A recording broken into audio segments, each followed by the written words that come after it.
I'm very, very disappointed in how they have interpreted a piece of legislation that is not how it was written. It was not the intent, and it's not the agreement that President Biden and I had.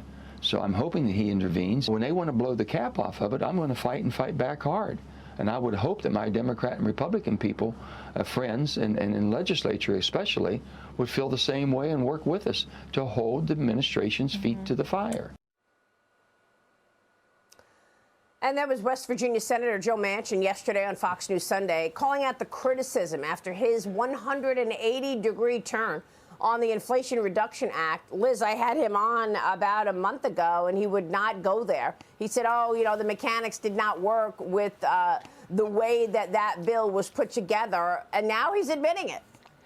It's so ridiculous. You mean to tell me that a lifelong politician, Joe Manchin, who is, 70 years old, is surprised that this bill is not being implemented as he wishes it would be? Look, he went to the table with Joe Biden and Chuck Schumer and said, hey, I'll go along with all this clean energy stuff if you'll give me two things. One, permitting changes, remember, that would accelerate the development of fossil fuels and other necessary transition fuels. And number two, cut expenses, neither of which they wanted to do. So forgive me if I'm a little cynical about Joe Manchin having second thoughts about his pals in Congress letting him down. I don't believe it for a minute.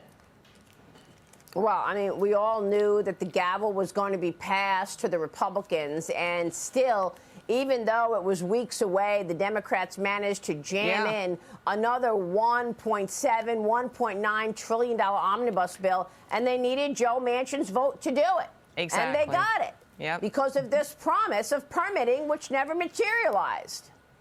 Yeah, I mean, it's insulting the intelligence of voters to imagine that he didn't see this coming, Maria.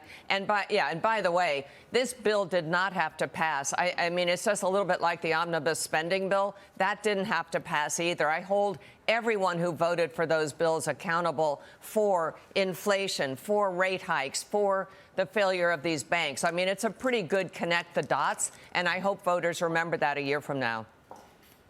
Well, that's the thing. I mean, now it's re-election season. So, you know, we're seeing some walk back on all of this.